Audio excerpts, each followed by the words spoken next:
There's an exhilaration and excitement that he is portraying whilst he's actually performing it and playing with his band. You know, it comes across, you know, very clearly that he's having a great time.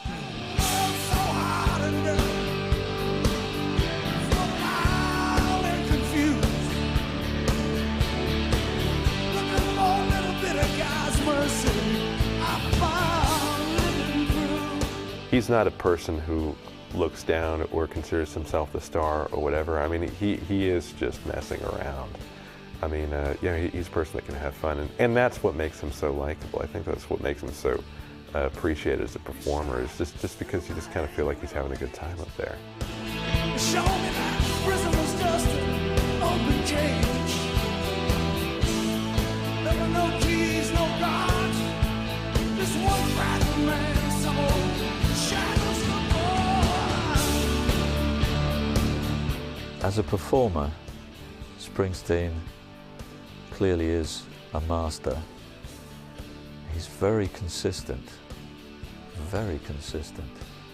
So if you like him, you get great value out of every show you go and see. He's lost in himself. He told me he never sees a face in the audience. Now that's interesting and contradicts your feeling, appears to contradict your feeling that there's a great personal connection and that that's part of the wonder of his performance. He can't see you. He's lost in concentration. But somehow the alchemy perhaps is that that being that powerfully locked inside in concentration, he does reach out with the music, with his attention to what he's singing, to the power of the lyrics and the music itself. Tonight let's lie beneath the eaves, baby. Just a close band of heavy thieves. And when that train comes, we'll get on board. Steal what we can from the treasures of the Lord. Long, long drive, baby. Although people say he's a loner, he's a lonely man.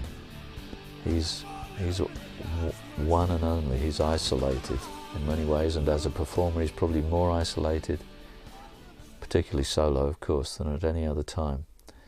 But that concentration, that intensity, that reaches out to you. And so you have an experience, if you're into his music at all, you have an experience that is just very unusual, perhaps unique in music, really.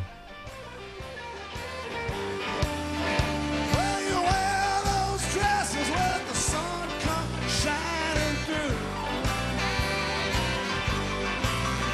Yeah, you wear those dresses where the sun comes shining through. I think what makes him so special is that, you know, when he got signed, he brought those people that would later form the E Street Band with him up to New York. He could have gotten much better known musicians, but he didn't. He wanted to kind of get his friends up there because I think he realized the importance of interaction, and that's something that's infectious, and that's something that comes through the screen, or if you're sitting there, certainly you'd be standing up and getting down to it.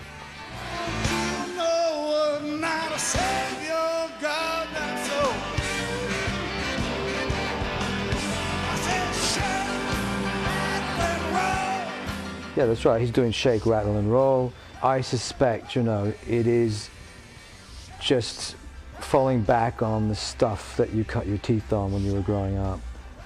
I mean, in my opinion, the E Street Band are just a bar band. Don't get me wrong. I mean, they're very good. You know, they do it very well. And he always is obviously having a good time. And he's always energetic. And he's smiling a lot. You know, he's getting off on it.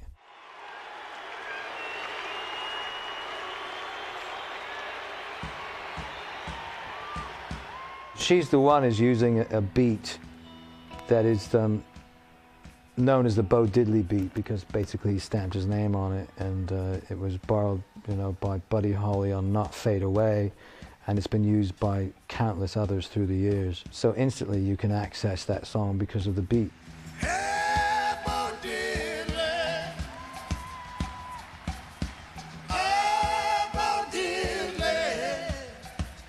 He starts off into the Bo Diddley beat and then just, hey, Bo Diddley, and then cuts to She's the One, and just to say, look, I was playing Bo Diddley, and then suddenly this song called She's the One evolved.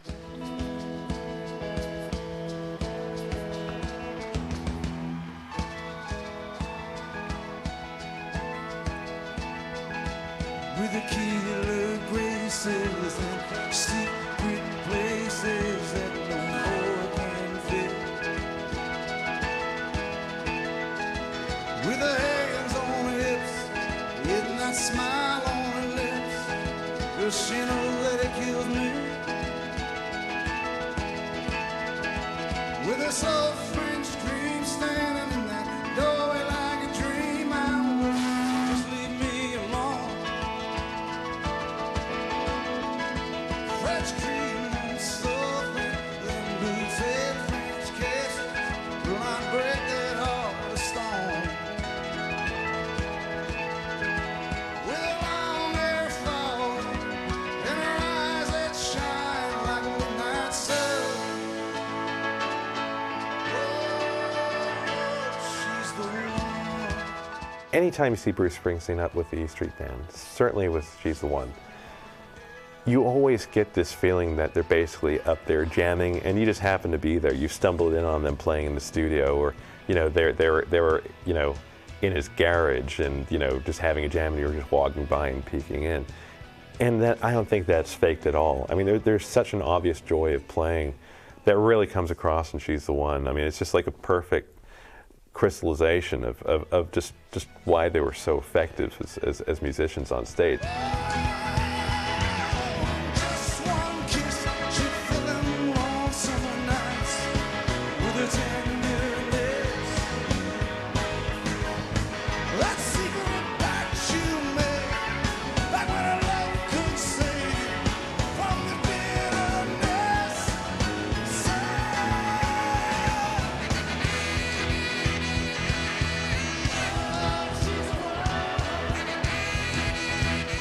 Yeah, She's the One is full-on romance. There's no failure in there as far as I can see.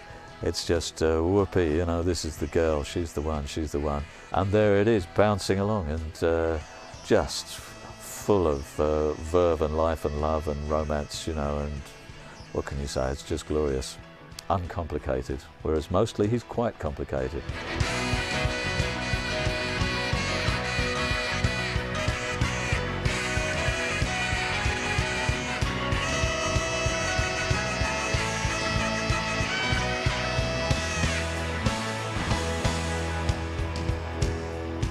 What happened with Born to Run is, I think Bruce really began to kind of realize that he spoke for the everyman, because he was the everyman. I mean, you look at his upbringing, in New Jersey and so on. This is someone who comes from a very mundane, suburban, working class kind of background. And when Springsteen is doing his best work, it's when he's talking about those experiences, those things that people from that kind of background, can relate to.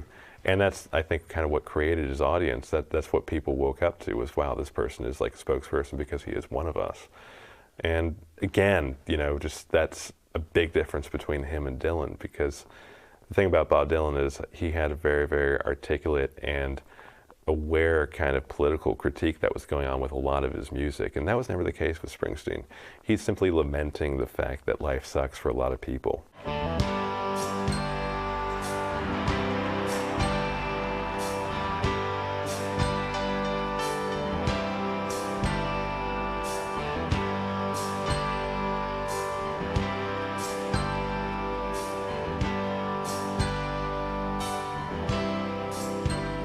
Well, they're still racing out at the trestle,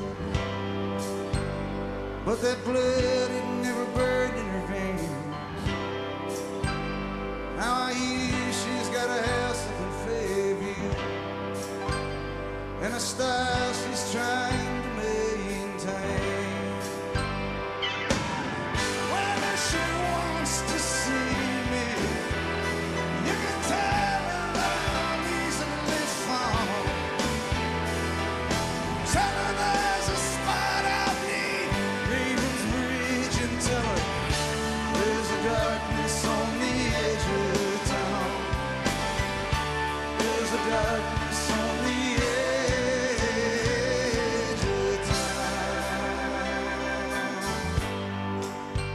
Darkness on the Edge of Town, definitely, as in the title. You know, the lights dim, all right, for sure, in every which way. It definitely flows out of Springsteen experiencing sudden stardom, having been a sweat-stained worker all his life and penniless. But chiefly it was about experiencing stardom, experiencing all that attention, experiencing the adulation, questioning it from the outset, which I think is one of the strengths of his career, is that the moment he got adulation, the moment he got fans other than local people he knew, he was questioning it, he was worrying about it. It didn't seem right to him, it didn't sit comfortably with him.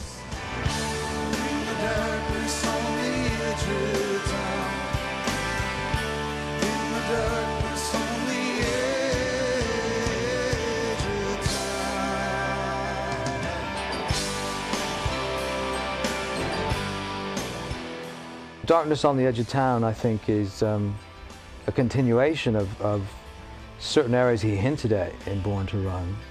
There's a lyric stepping out over the line in Born to Run, the song itself, and you know, he's talking about going over the line, and a frontier is implied in Darkness on the Edge of Town, and when you get into that area, it's like the known world, civilized world, and then on the fringes, you know, there's this, you know, nebulous darkness, and you know, when you're using that as imagery, you can denote all sorts of things that people can project, basically stuff they fear and stuff that causes them anxiety, and it could be any number of things, chaos and so on, that impinges upon our normally ordered world, you know, and when you start to use that in lyrics, as he's done, it can be quite powerful if done the right way.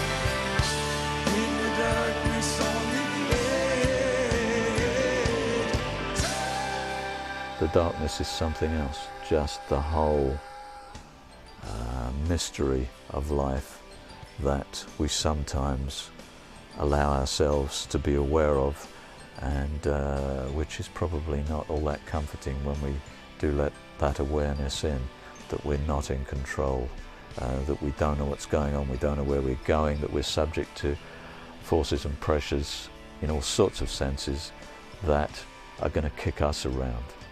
We're not on top of things necessarily.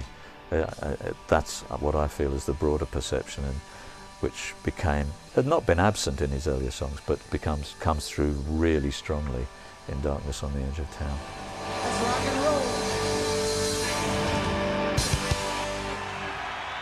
Born in the U.S.A, certainly just from the sales, you can see, acquired him a whole mass of fans who were with him for 1 or 2 years just then, that's all. His previous top-selling album sold about 5 million. Born in the U.S.A sold about 17 million within 2 or 3 years. His next album was back down to 5 million. So it drew an awful lot of attention to Springsteen and his music for a short period, but not necessarily a mass of people who would explore his other work. Are you ready, man?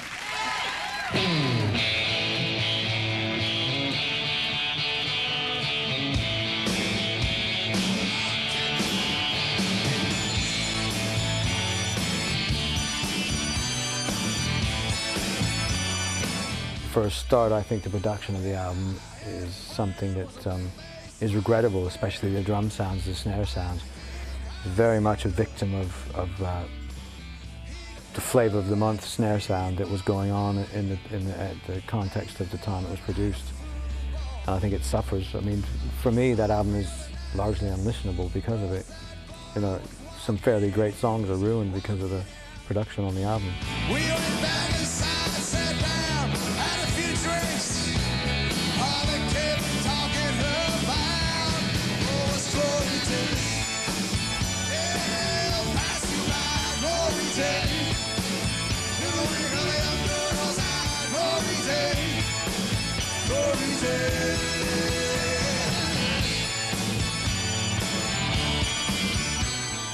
I think there's two sides to Bruce Springsteen. I think there's the man with something to say, and there's the man who loves to perform. And if you look at the footage of him performing Glory Days, I mean, there is no front man to that band. Everybody's a front man. I mean, he is just sort of up there having a good time and interacting, whatever, you know. But even when he's singing Glory Days, there's a deeper sadness to it. There's a deeper meaning. It's people waxing nostalgic about, you know, just like former times, but there's also the admission that it's over. You know, it's you know, there is a deep sense of tragedy and this abiding sense of loss that traces its way throughout his earliest material all the way up until what he just wrote yesterday.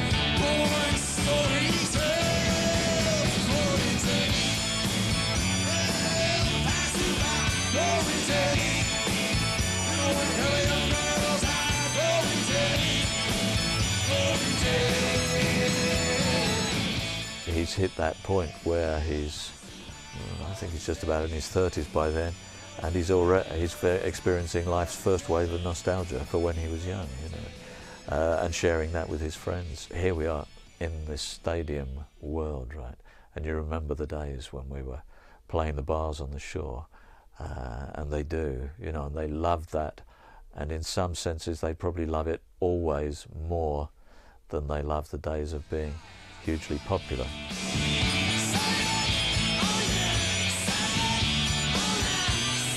He thinks it's a good song. It is a good song. People like it, you know.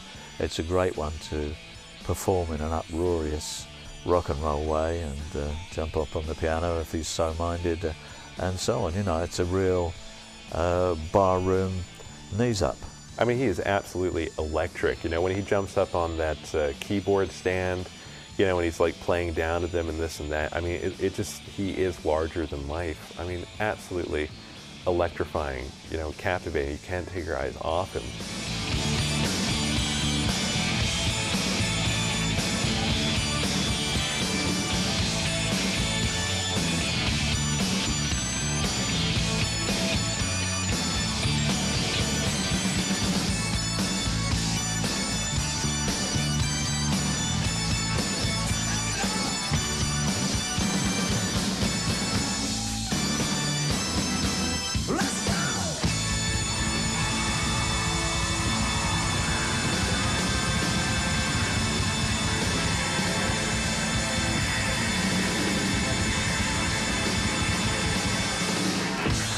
It's just full on, and it is enthusiastic, and it is rock and roll.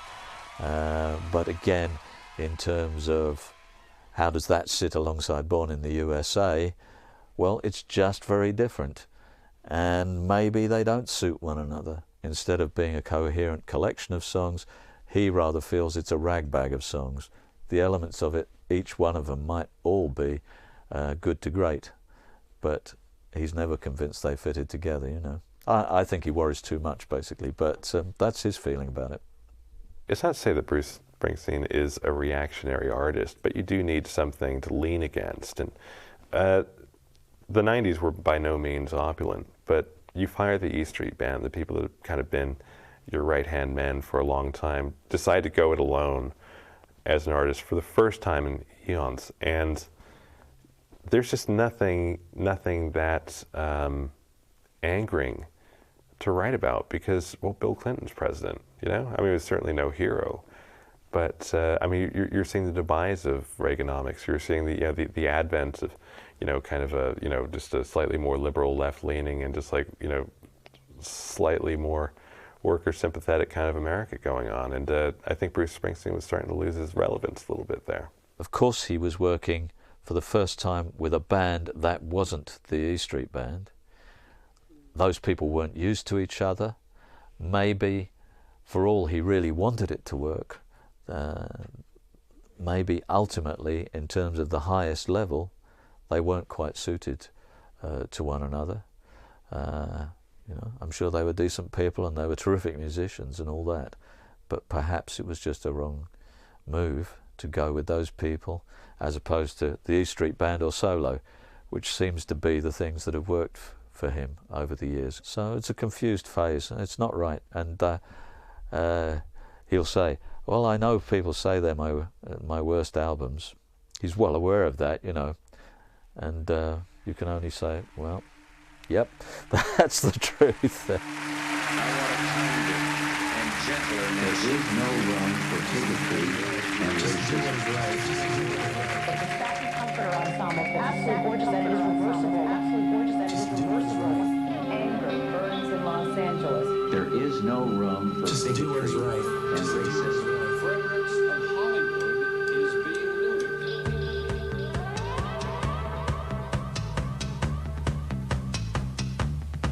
I bought a bourgeois house in the Hollywood Hills, with a trunk load of $100,000 bills. Man came by to put my cable TV, settled in for the night, my baby and me.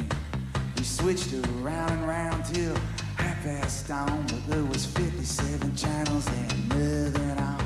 57 channels and nothing on. There's something about the way that Bruce Springsteen sings 57 channels and nothing on where he completely conveys the kind of disenchantment and boredom of materialistic success. You got to consider the context of the time when this was written.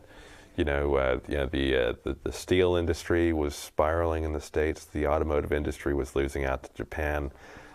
And there's no coincidence that he says, oh, I strapped a satellite dish to the roof of my Japanese car. But it's sort of interrupted when he performs it that way because he's doing this weird kind of yelping thing whenever 57 channels comes in. And it's actually kind of distracting and slightly obnoxious.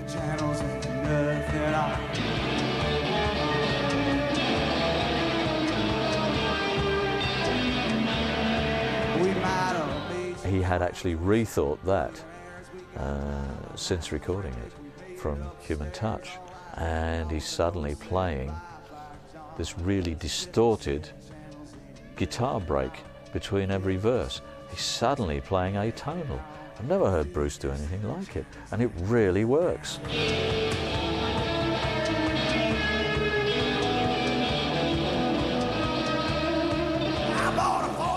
In the middle of this period when he's confused and not excelling himself for sure, doing something that to me is really hot, and I just, you know, eyes out on stalks the moment I heard him doing that. He's creating good atmosphere.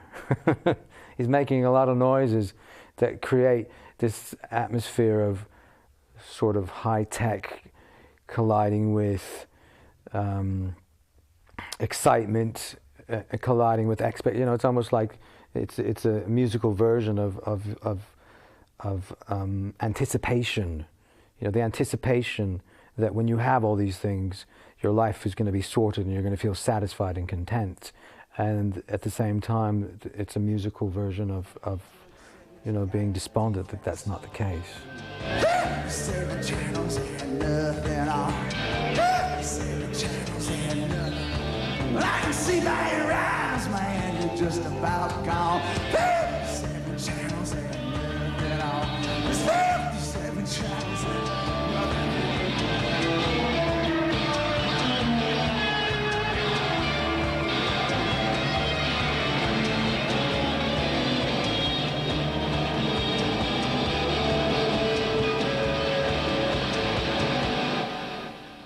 Human Touch was the work of 2 or 3 years fretting away and sweating away. Lucky Town was done in the last 6 weeks before the album came out. That's why, well, it's not exactly why, but they did come out on the same day, and they were two different projects. He'd done this really sweated album, thought he was just going to release that, then suddenly hit a writing vein, did Lucky Town really fast, and you can probably feel the spontaneity in it when you listen to it. It probably just, production-wise, it probably does sound better than Human Touch, just has more life to it, and the songs get a better crack, I guess. Somebody calling my secret of mine. I'm going down Lucky Town, down to Lucky Town. I want to lose this bruise I found down in Lucky Town, baby, down in Lucky Town. And I could have found a little snakeskin boots, but I think Lucky Town has got a lot of commonality with some of his earlier work. You could draw, comparisons even to Glory Days and songs like that. Lucky Town, I think, comes across quite well live. It's like a solid performance number with a band.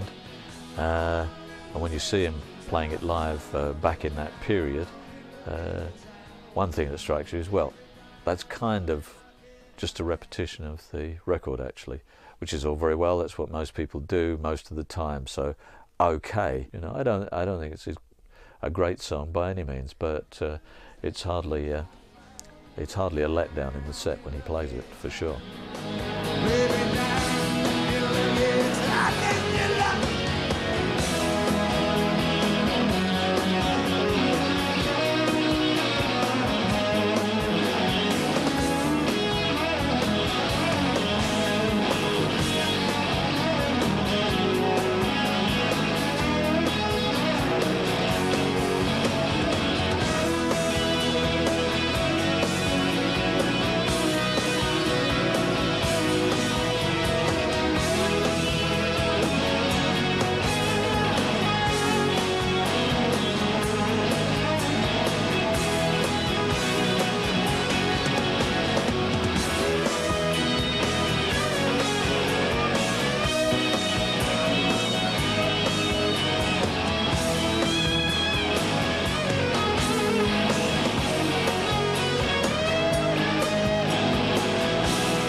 There is something really interesting happening between Bruce Springsteen and his fans around the time that, he came out with Philadelphia, which is an amazing song.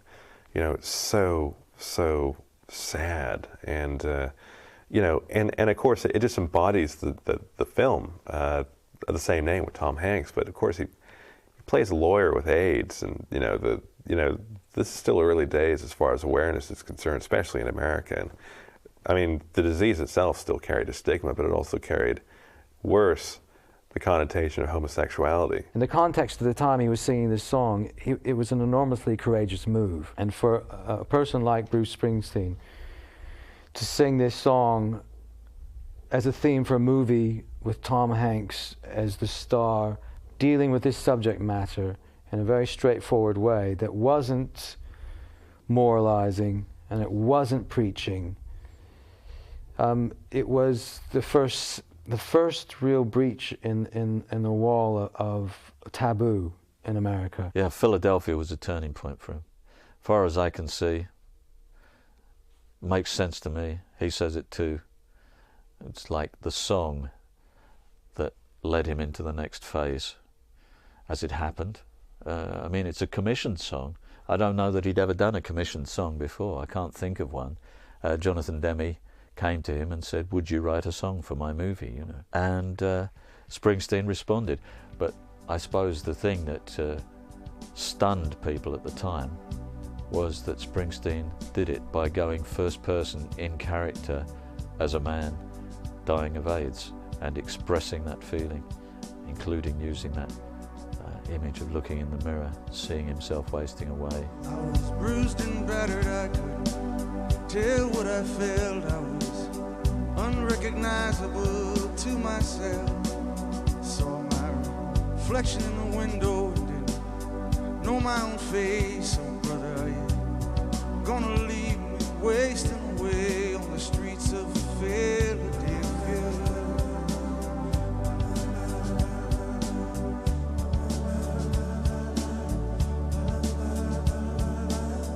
And the performance, you know, where he's at the Oscar ceremony, actually, I think it is, where he's just stood there without a guitar and singing, for me is hugely powerful, and it's just quite interesting, stripped of his props, you know, because the way he plays guitar is all quite intense and, you know, very straightforward and easy. You know, if you're stood at the back of a stadium, you're going to get that motion. You know, you're going to see it's not. There's nothing subtle about it. It's very straight ahead. It's mainly about just a mood setting from a synthesizer or other keyboard, ambiently behind the voice, and then all you concentrate on is the voice, and it's completely still.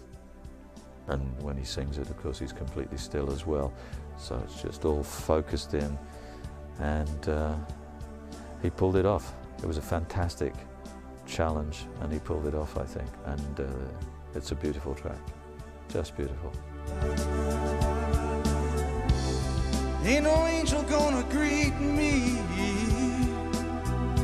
It's just you and I, my friend. And my clothes don't fit me no more. I walked 1,000 miles just to slip this skin. But I think it also made Springsteen rather alienated from his fans, because I think he was actually quite disgusted. There was something very, very strong about him doing that, about allowing himself to kind of take that sort of risk, perhaps knowing the sort of sensibilities that, you know, were probably shared among a lot of the people, a lot of his listenership and so on. Again, here's the cars and girls man, according to cliche. Here's the born in the USA man, according to entirely misled cliche, being the guy who is obviously homosexual and has AIDS and is dying, and taking all that on and putting in front of the American public, the blue-collar guy, the macho guy, all of that, taking that all into himself. So it had a tremendous symbolic weight. On the streets of Philadelphia,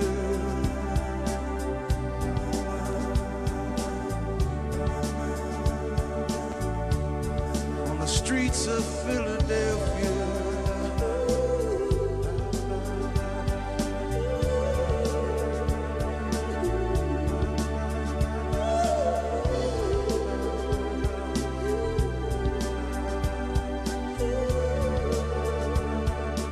from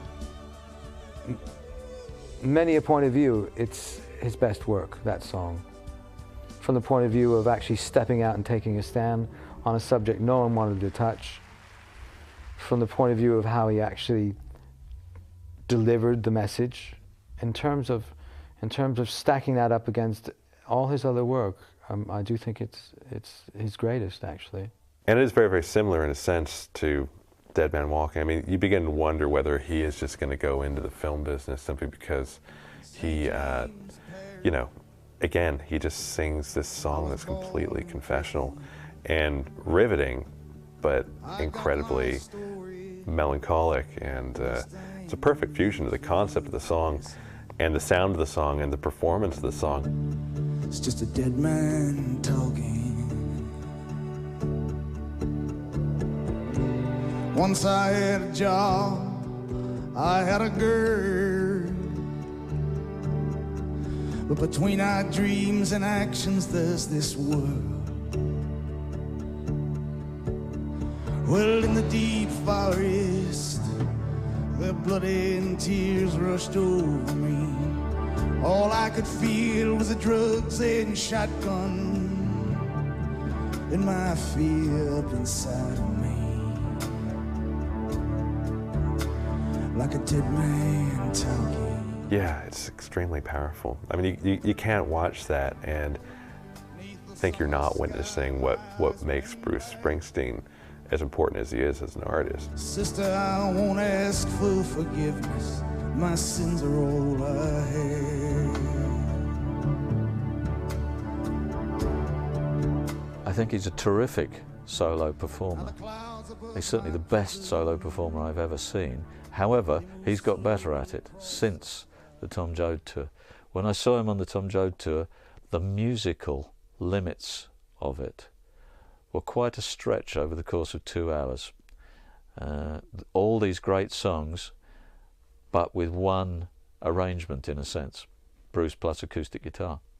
So even as a great Springsteen fan as I am, I found those shows hard work. In terms of Tom Joad and the instrumentation, which is just him, a guitar and a harmonica now and again, I think it's really hard. I think it's very hard to be holding an audience if you're going to do a whole night of that, no matter who you are. Neil Young's done it, and you know, Dylan used to do it, and that's just, I think that's just it. Dylan used to do it, and when Dylan used to do it, we hadn't had Like a Rolling Stone from Dylan, and we hadn't had Born to Run with, you know, 20 musicians on stage creating this wall of sound a la Phil Spector, and we hadn't had all the musical saturation, you know, just the sheer intensity of sound that goes on in today's music. And so to go back to just a man and a guitar and his voice and a harmonica for the whole night, it's really hard. This song about losing everything you have after you've played by all the rules. Here in Northeast Ohio, back in 1803, James and Danny Heaton found the ore that was lying in Yellow Creek. They built a blast furnace there along the shore, and they made the cannonballs that helped the Union win the war. Here in Youngstown, here in Youngstown, my sweet Jenny, I'm sinking down here down in Youngstown. The ghost of Tom Joad seriously restored his reputation among his core fans, for one thing, and amongst the critical community, if you could put it that way, for another. That's for sure, because it was widely regarded as a very well written, very bold step. You can't really understand that album without hearing Nebraska. You know, without kind of hearing Bruce Springsteen achieving this kind of introspection, looking inside himself and finding something really dark, something really needing to be said, but there's no other way to say it other than as a solo artist. I think he was trying to perhaps re-achieve the kind of credibility that I think he was beginning to lose with two of his previous albums, simply because you know, I think that he no longer represented what people wanted to be. He was no longer you know, heroic in what he was doing. He was simply becoming yet another disposable artist. From the Monongahela Valley to the Mesabi Iron Range, to the coal mines of Appalachia, the story's always the same. 700 tons of metal a day, and so you tell me the world's changed. In Youngstown, at the end, the singer of the song talks about wanting to go to hell because he can't do heaven's work, and he, you know, there's no redemption in that song, and I find that quite interesting because there's not a message of hope there. You know, it's kind of resigned to the fact that there are some things in life that are never going to work out, some things in life are never going to be fair, and some things in life are just tragic, and that's it. Now when I die, I don't want no part of heaven. I would not do heaven's work well. I pray the devil comes and takes me to stand in the fiery furnaces of hell.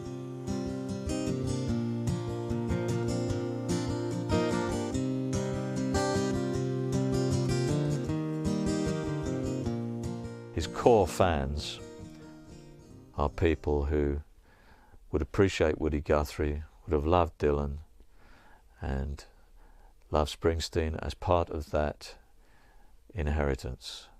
And Tom Joad joined up the dots very definitely. In the middle of the song, there's a very near quote of about 5 lines from The Grapes of Wrath, which is a speech that Tom Joad, the character in The Grapes of Wrath, made to his mother, saying about, wherever there's people being oppressed, I'll be there. And that's the ghost of Tom Joad, and he's come back in 1995 to be with these Mexican immigrants in California as their spiritual guardian. That's what the song is about. So, you know, it's a song with a deep history. What Tom said, wherever there's a cop beating a guy, wherever a hungry born baby cries, there's a fight against the blood and hatred in the air. Well, look for me, Mom, I'll be there. Wherever somebody's fighting for a place to stand, or a decent job or a helping hand, wherever somebody's struggling to be free, look in their eyes, Mom, you'll see me. Well, the highway is alive at night, but nobody's kidding nobody about where it goes. I'm sitting down here in the campfire line with the ghost of old Tom Joad. There's something about the way that Bruce Springsteen performs that I think makes this sort of, camera work and everything else, like the backlighting that's going on when he's singing the Ballad of Tom Joad, really unnecessary. Because I feel like he could just kind of sit in the middle of a brightly lit room and make it darker simply because he carries that kind of weight and depth of feeling with him, just wherever he seems to go, whenever he gets up on stage. And he is a classic musician. He's like a minstrel, you know, and he can carry you away with his music. I think it's a brilliant album, and followed, it is a successor to Philadelphia, certainly in the social concerns of that and the Dead Man Walking song as well. And it does connect up with his roots in Woody Guthrie and so on, back in American socially concerned folk music. All of that's right there, and he brings out those things and reinterprets them brilliantly, I think. My first recollection of Frank's voice was coming out of a jukebox. I was in a dark bar on a Sunday afternoon when my mother and I went in searching for my father. And she said, I always remember she said, listen to that. That's Frank Sinatra. He's from New Jersey. It was a voice filled with bad attitude, life, beauty, excitement, a nasty sense of freedom, sex, and a sad knowledge of the ways of the world. Every song seemed to have as its postscript, and if you don't like it, here's a punch in the kisser, you know. But on behalf of all New Jersey, Frank, I want to say, hail, brother. You sang out our soul. Happy birthday. So, there's something really interesting about Bruce Springsteen paying tribute to Frank Sinatra, because everything that Frank Sinatra represented had nothing to do with what Bruce Springsteen was known for. I mean, you're talking about Frank Sinatra is the voice of the bourgeois upper class who have nothing to say.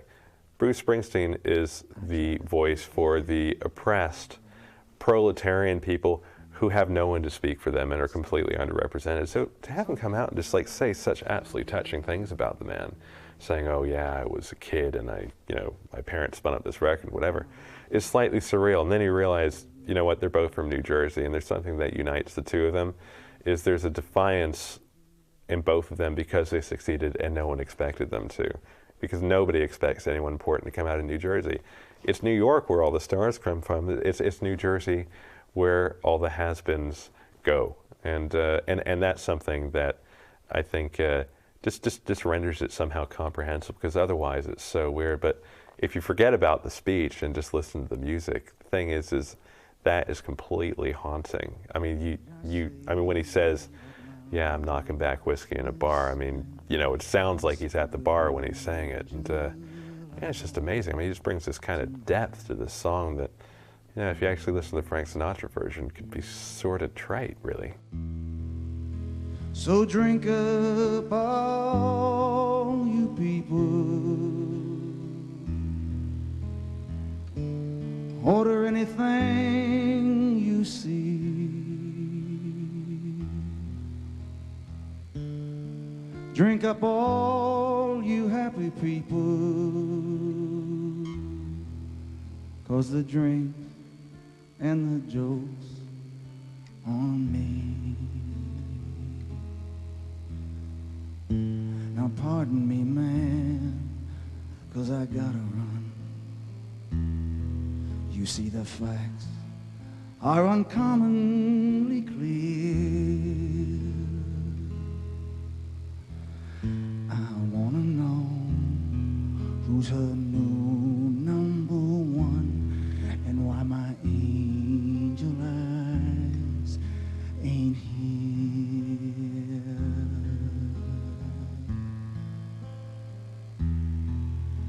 Excuse me while I did, sir.